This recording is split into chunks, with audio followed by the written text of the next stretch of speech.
किसी बड़ी बीमारी की अगर इन्वेस्टिगेशन की जाए, इन्वेस्टिगेशन से पता चलता है कि 1 साल पहले, 2 साल पहले, 3 साल पहले फॉर द स्पेसिफिक टाइम या किसी क्रॉनिसिटी पीरियड के बीच में वो बीमारी हुई थी, उसके 1-2 सिम्पटम्स निकले थे, ज़ाहिर हुए थे, फिर वो आगे अनट्रीटेबल रहे और फिर वो बड़ी बीमारी बन गई।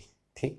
अक्सर यहाँ पाकिस्तान में या मोस्टली अगर देखा जाए दुनिया में कहीं पे भी, स्पेशली एशियन कंट्रीज़ में, ऐसा ट्रेंड बहुत कॉमन है कि छोटी सी बीमारी हुई, कहीं पेन हुआ, नाइट पेन हुआ या इन्फ्लेमेटरी रिस्पांस कहीं पे हुआ, कहीं रेडनेस हुई या ऐसा कंटिन्यूस फीवर जो 2 दिन, 3 दिन, 4 दिन रहा या इस तरह के जितने भी सिम्टम्स हैं, कंटिन्यूस स्वेटिंग आपको रहती है, हाथों में पसीना रहता है या कंटिन्यू आपके गैस्ट्राइटिस या आपके सीने पर हैवीनेस या भारीपन है। ये छोटे-छोटे सिम्पटम्स हैं जो किसी बड़ी बीमारी की अलामत होते हैं।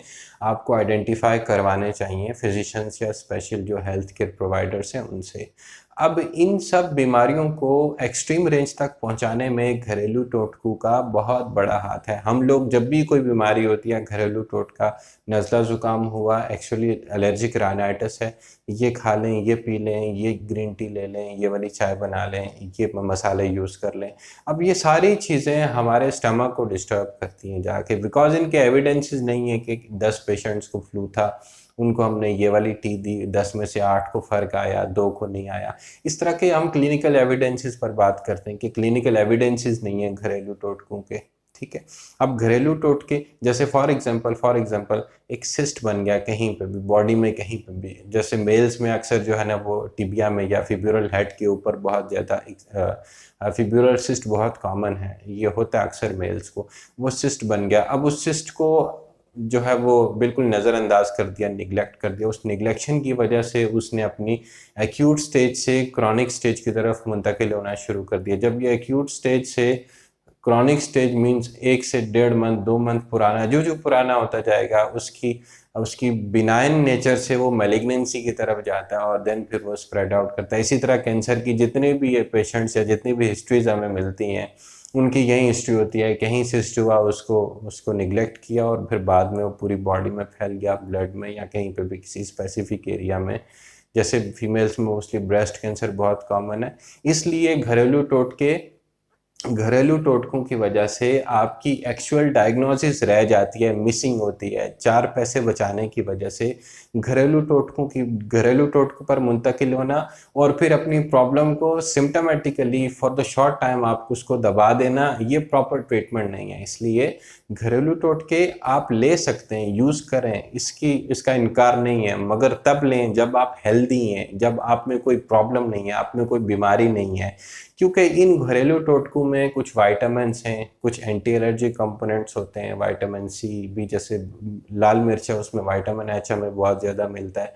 ठीक है? इसी तरह की बहुत सारी चीज़ें हैं विटामिन्स में हमें मिलती, लौंग है, काली मिर्च है, इनमें एंटी एलर्जिक जो होते हैं वो बहुत हमें मिलते हैं नेचुरली।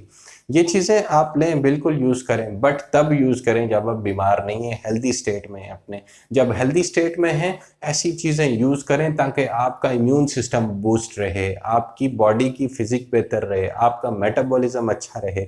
जब बॉडी के अंदर की फंक्शनिंग बेहतर होगी, तमाम विटामिन्स पूरे होने की वजह से, मिनरल्स पूरे होने की वजह से, न्यूट्रिएंट्स पूरे होने की वजह से, तो आपका जो किसी बड़ी बीमारी का होने का जो रिस्क है वो नहीं होगा या उसका रिस्क कम हो जाएगा या स्लो डाउन हो जाएगा।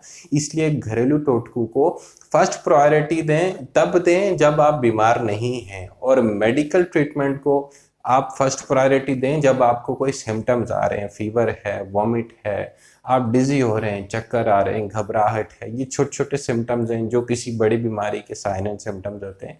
बिल्कुल इन्वेस्टिगेट करें। इन सब सिम्टम्स को इन्वेस्टिगेट करने के बाद हर 4 से 5 महीने बाद, 6 महीने बाद अपना स्क्रीनिंग, अपना फॉलोअप लाजमी कराएं। सीबीसी एटलीस्ट लाजमी करवा लें, 300-400-500 रुपये का होता है वो। I think this is not a big deal, आपके लिए प्रॉब्लम नहीं है। एक सीबीसी लाजमी कराएं ताकि आपके अंदर के जो आपकी बॉडी की या जो होम्योस्टेसिस है उसका हमें पता चलता रहे कि आपकी बॉडी कैसी है, फिर ताकि उसके हिसाब से हम ट्रीटमेंट स्ट्रेटजीज बनाएं, लाइफस्टाइल मॉडिफिकेशन की तरफ जाएं, प्राइमरी प्रिवेंशन जो हमारा बड़ा रोल है उसकी तरफ जाएं। प्राइमरी प्रिवेंशन जो हम बीमारी होने से पहले हम एहतियात कर रहे होते हैं ये ना हो, ठीक है। सेकेंडरी और टर्शरी प्रिवेंशन की तरफ मत जाइए।